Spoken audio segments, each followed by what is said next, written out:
The Fiji Barefoot Islands one plus S3 into a necklace with vines. He cleverly tied it to a bamboo pole. Cody is serious about building the wilderness must sinking. The power and coordination are quite adorable. It just makes his teammates feel away for him every day. Living on an open-air seaside beach. Relentless waves crashing. We must put out the fire. It truly demonstrates what it means to go hungry for 3 days and miss 8 meals. In this episode, the Barefoot Immortal and Joe were stranded in the Fiji Islands. This place is surrounded by the sea on all sides. There are over 300 islands, big and small. Many people consider it the perfect vacation spot. However, it is truly a wild and untamed land. However, the underwater reefs have a unique charm.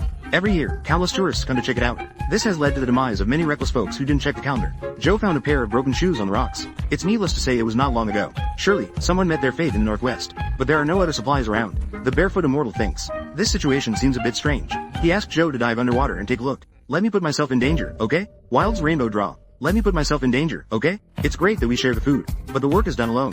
Joe was also impressed by this guy. As expected, an oxygen tank was found underwater, and there was a cute, silly big shark.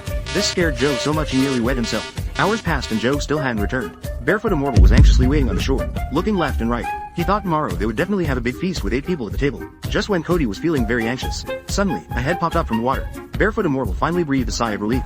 After getting to shore, the oxygen tank immediately broke apart. A bandage, a pair of diving goggles, plus a mini machete. In wilderness survival, taking initiative is the key to survival. 3 pounds. 23.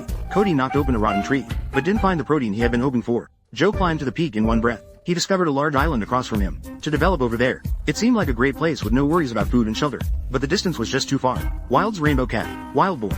How to get across became a big problem. After some discussion, they decided to search for materials to make a raft. Rainbow cat, wilderness rainbow. While the ragged Joe went back to pick up the flippers, he unexpectedly found several free coconuts. This thing is worth picking up. It's definitely the perfect wild must sunk. Decided to gather more coconuts to take back. Barefoot Immortal also found a lot of dead wood here. The most important thing in making a raft is the rope. No effort gets the job done. It comes easily. 7. Although I live in the outskirts, I can go have fun right away. Found a secluded spot.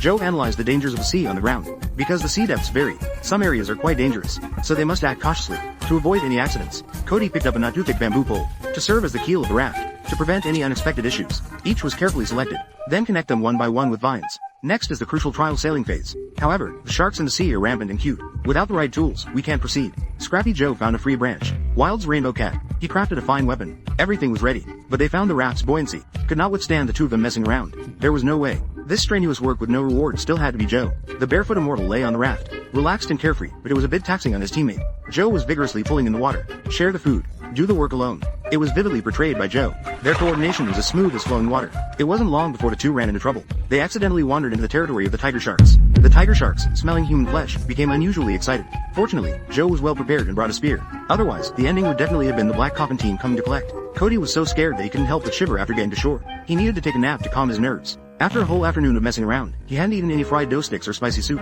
Rainbow cat. Joe then discovered a hermit crab that actively offered itself. Joe had just picked it up. I didn't expect this guy's claws would come for someone.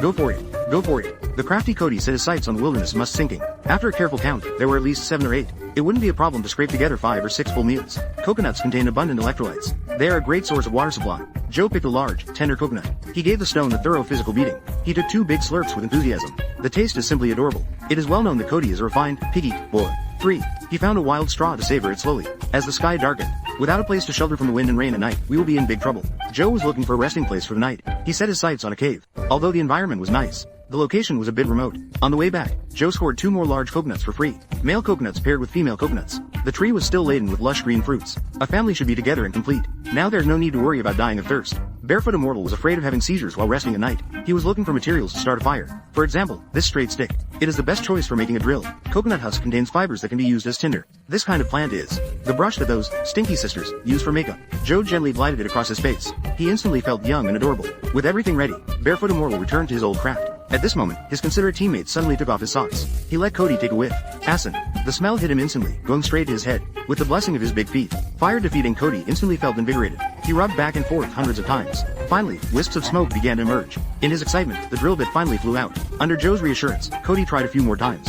They worked from dawn until dusk. The sparks just wouldn't catch fire no matter what. Fire defeating Cody couldn't figure it out. How could he be so unfortunate just from smelling his teammate's foot odor? Without the shelter of the fire, the two could only cuddle together for warmth at night. They reflected on the failed experience from the previous night. Fire defeating Cody decided to dry the tinder first. Joe built a windbreak.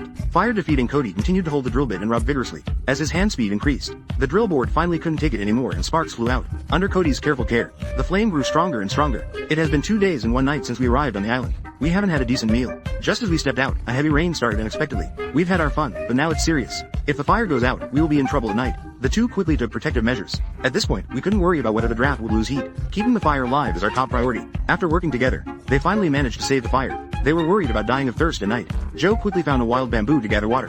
They collected a little bit, just barely. It seemed that this rain was determined to put out the fire. Relentless waves were crashing in. The fire was in imminent danger. They quickly built a barrier. However, this approach was not a solution. After some discussion, they decided to move to the cave they discovered yesterday. Cody packed the ember into a coconut shell. The two trudged to the cave with a sense of urgency, with their breath steaming from the effort to save the fire. The tinder blazed back to life. The environment of this cave is indeed nice. It's a bit secluded. It will be difficult to get rescued here. Joe plans to go out to create a distress signal. Before leaving, he reminded Cody to be adaptable.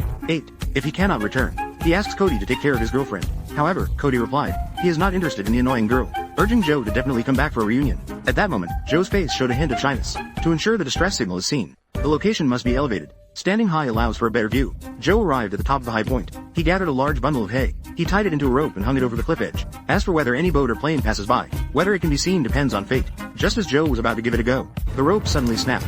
Fortunately, he managed to grab onto the rocks in time. Otherwise, Rainbow Cat's fans would have been wronged helping out by taking care of Joe's girlfriend. Meanwhile, Cody was also busy. He picked up an oxygen tank and went to the seaside to fetch water. Seawater salinity is 35 times that of freshwater. Cody plans to use an oxygen tank by heating to distill freshwater. Boiling seawater creates water vapor. 450,359,959. After a few hours of slow cooking, the outlet finally spewed out freshwater. Cody quickly took a big sip. It was still that familiar cool boiled water. In the blink of an eye, a new day arrived. But the two did not encounter any passing boats. Just as Joe felt very frustrated, the ride-hailing speedboat to pick them up arrived. Thus, the two successfully completed the challenge of 3 days and 9 meals without food. I am Rainbow Cat. Follow me and see you next time.